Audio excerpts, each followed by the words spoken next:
Ladies and gentlemen, boys and girls, and all the ships at sea. It's Tuesday, October 3rd. Welcome to the President's Daily Brief. I'm Mike Baker, your eyes and ears on the world stage. Let's get briefed. First up, an explosive and fascinating story out of Washington that's been largely overlooked by much of the media. A high-level Iranian influence ring has been busted in the nation's capital. Shockingly, now suspended Iran envoy Robert Malley is implicated in supporting and directing what essentially was an Iranian intelligence operation. The operation aimed to influence U.S. policy toward the Islamic Republic and has all been unveiled through a trove of emails between U.S. participants and Iranian government contacts and handlers. We'll follow the trail from Tehran into the halls of power in Washington, D.C.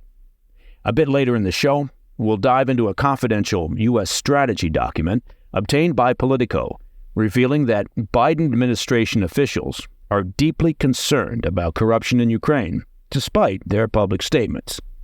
Then, a little later, California Governor Gavin Newsom wasted no time in naming Laphonza Butler to fill Senator Dianne Feinstein's seat. This swift decision makes Butler the first openly lesbian black member of Congress. But there may be more to Miss Butler than meets the eye, as her career has seen her champion both progressive and distinctly anti-progressive causes. Finally, in today's Back of the Brief segment, an heir apparent may be emerging to the legacy and fortune of slain Wagner group leader Yevgeny Prigozhin. It's just chatter right now, but Telegram channels in Russia claim that, according to Prigozhin's will, his 25-year-old son Pavel will take control of his business empire. No word on whether Pavel intends to board a private jet anytime soon. But first, today's PDB Spotlight. It was called the Iran Experts Initiative, or the IEI. Now, it's an innocuous enough name, but what it was an influence ring run by the Iranian government. The story began back in 2014, when senior Iranian foreign ministry officials hatched a scheme to boost Tehran's global image, especially during negotiations with the U.S. over its nuclear program. Their plan, relatively simple and certainly a classic intelligence plan, forge connections with a network of influential overseas academics and researchers. But it wasn't as innocent as it all sounds. According to a cache of Iranian government emails, first exposed by Wall Street Journal correspondent Jay Solomon, and reported on by two news outlets, Semaphore and Iran International, this initiative revolved around a core group of second-generation Iranians. Now, these individuals had strong affiliations with leading international think tanks and academic institutions, primarily in Europe and the U.S. Members of the IEI portrayed themselves as academics, but they were essentially functioning as foreign agents for the Iranian regime. They met abroad to receive instructions from top regime officials, and some even pledged their loyalty to the Iranian government. The whole operation was funded and backed by Mustafa Zaghani, an official from the Islamic Revolutionary Guard Corps, the IRGC. Zaghani acted as the link between IEI operatives and Iran's then foreign minister. It's worth noting that the IRGC is a designated terror organization. It should probably be also mentioned that Iran is the largest state sponsor of terrorism. Over time, some of the operatives managed to infiltrate positions of power. Shockingly, at least 3 of them became top aides to Robert Malley. Now, he was the Biden administration's U.S. special envoy to Iran and the go-to person for Iranian policy. Malley was placed on leave quietly this June after his security clearance was suspended, and the reasons remain unclear. Unsurprisingly, the White House has not provided any detailed explanation for Malley's suspension, nor specifics as to why his security clearances were yanked. Now, Malley has also long been known to favor dialogue and a more proactive, open approach to Iran, while being scornful of the maximum pressure approach. Some of these operatives are still working in the U.S. government, and they still maintain their security clearances. One of them, Arian Tabatabai, is currently working at the Department of Defense as Chief of Staff to Christopher Mayer, the Assistant Secretary of Defense for Special Operations and Low-Intensity Conflict. Mayer recently testified that the Pentagon is scrutinizing Tabatabai's background check and security clearance investigation. The Iran influence ring has left its mark, and its implications will continue to unfold in the highest echelons of power. Look, the top 3 foreign intelligence services working against U.S. national security interests are the Chinese, the Russians, and the Iranians. It appears that the Iranian regime successfully established, built, and maintained an influence operation using cooperative contacts and sympathizers who Iranian intelligence knew could be useful in both pushing a pro-Iranian agenda and likely providing insight and intelligence of value to the regime. Again, a classic intelligence operation. And the Iranians, frankly, were aided by the fact that the Biden administration has been clear since day one that they've been keen to re-engage with Iran and find a way back into a nuclear deal, regardless of what that deal may look like or entail. It shouldn't be a surprise that, as a result of the White House's agenda, they staffed relevant Iran-focused positions inside the government with like-minded individuals, and also gave voice to academics and researchers likely to push a pro-Iranian message. That made easy pickings for the Iranian intel service in terms of identifying potential cooperative contacts. The fact that Republicans in Congress are reportedly investigating this Iran network, that's a good thing, and hopefully they'll be relatively transparent with their findings. At the same time, you can be sure that there is a counterintelligence investigation being conducted off the radar by the FBI and the intel community in order to determine exactly who has been involved and how much damage has been done. All right, up next, we've got another story we're keeping an eye on.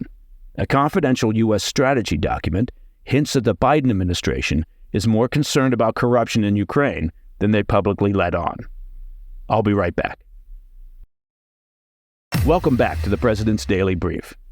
As we've noted previously on the PDB, President Zelensky and the Ukraine government are working overtime to maintain support from the U.S., the EU, and NATO. In order to maintain that united front and ensure the money and hardware keep flowing, Ukraine needs to do more than just demonstrate success on the battlefield. They also need to fight against their long-standing reputation for corruption. Transparency International's 2021 Corruption Perceptions Index reveals that Ukraine ranked 122nd out of 180 countries, earning the unfortunate distinction of being the second most corrupt country in Europe. Anyone want to take a stab at the most corrupt country in Europe? Yes, that would be Russia, which came in at 136th place. In a confidential document obtained by Politico, it becomes evident that the White House shares these concerns. The Integrated Country Strategy Report explicitly warns against, quote, perceptions of high-level corruption, which could erode both the confidence of the Ukrainian public and foreign leaders in the wartime government. The document lays out an extensive plan to tackle various issues in Ukraine, spanning from bank privatization to English education and military reforms. The emphasis is notably on reducing corruption and the process of what it terms de-oligarchization. Yeah, say that 3 times fast, or even once. De-oligarchization. However, the Biden administration faces a delicate balancing act. While it aims to pressure Ukraine to combat bribery, the public discourse around this issue could embolden opponents of U.S. assistance to Ukraine. Ukraine's challenges extend further as it navigates post-war reconstruction plans, or planning, for an eventual endgame, and strives for EU membership. Achieving these goals hinges on overcoming a legacy of decades-long corruption and illegality. Signs of progress are visible. In September, Ukrainian President Zelensky took decisive action within the Department of Defense, replacing the defense minister and all 6 deputy ministers. Ukraine's journey toward transparency and reform will not be an easy one. Zelensky is fully aware of the need to combat corruption, both the actual incidents and the perception. He'll need to be very aggressive and transparent, as he was with the sackings in the defense ministry, if he's to keep the allies on side and meet the necessary conditions for EU entry. All right, switching gears. If you thought you were going to have to wait through some lengthy process of selection and vetting to find out who would replace the late Democrat Senator Dianne Feinstein, Well, you'd be wrong. Just 2 days after the 90-year-old Feinstein passed, California Governor Gavin Newsom announced he would be choosing Laphonza Butler to fill the empty seat. Now, the speed of the announcement could lead one to believe that Butler's been waiting in the wings for some time, as Feinstein's health has been in decline. This move fulfills Newsom's 2021 pledge to appoint a black woman if Senator Feinstein ever stepped down. And what's more, Butler will be the first openly lesbian black member of Congress. That checks a lot of boxes, but certainly in no way implies that Newsom and the Democrats are engaged in identity politics. Butler has never held an elected position, but to be fair, other governor-appointed replacements in the past have likewise sometimes never been in front of the voters. Butler's swearing-in is set for Wednesday, and it will be Vice President Kamala Harris doing the honors. Now, at first glance, Butler looks like a progressive activist's dream candidate. She's the president of Emily's List, a political action committee supporting pro-abortion Democrat women candidates, and she spent over a decade leading California's largest labor union, the SEIU Local 2015. But there's a bit more to her story beneath that progressive activist surface. In short, Butler is one of California's most seasoned strategists. She played key roles in Kamala Harris's 2020 presidential campaign and Hillary Clinton's in 2016. She first made her name at a company called SCRB Strategies, the firm behind, well, now here's a surprise, Governor Gavin Newsom's political campaigns. But in addition to serving political clients, SCRB Strategies also works with major corporations like Airbnb, Pacific Gas and Electric, and Uber. Uber's interesting. Despite all the pro-labor ink that's going to be spilled about Miss Butler, her corporate work has pitted her against anti-organized labor efforts as well. During her time working with SCRB, for example, the firm worked with Uber to help the ride-hailing giant push back against drivers' labor rights efforts, for which they paid over $185,000 to Butler's company. Oh, and there's one more interesting detail about California's new senator, and that's that she's lived in Maryland since 2021. But conveniently, her residency was just now switched back to California, where she does own property. Now, also, there's some intrigue, some interesting backroom jockeying going on in California regarding the late Feinstein's vacant seat. Several Democrats had already announced their plans to run for that seat in 2024, including Katie Porter, Barbara Lee, and Adam Schiff. While initially the appointment by Newsom to fill the seat following Feinstein's death was to be only an interim appointment, meaning the named individual would simply hold the seat until the election next year, it does appear that Newsom's choice, Laphonza Butler, may decide to run as the incumbent. We'll keep an eye on that. All right, in today's Back of the Brief segment, we've got a fascinating twist in the aftermath of Yevgeny Prigozhin's death. Unofficial Telegram channels in Russia are buzzing with reports that Prigozhin's assets and control of his business empire have now been bequeathed to his 25-year-old son. That reportedly includes control of the nefarious Wagner Group. I'll be right back. Welcome back. In today's Back of the Brief, you may remember the name Yevgeny Prigozhin. Remember, he owned the Wagner Group, a Russian-based private military company that's operated in various war zones, including Syria, parts of Africa, and, of course, Ukraine.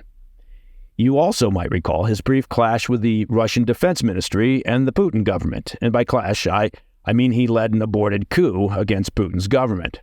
After calling off his march on Moscow, it appeared as if he might just survive. That is, until he and other senior Wagner Group leaders died when their private plane crashed north of Moscow in August.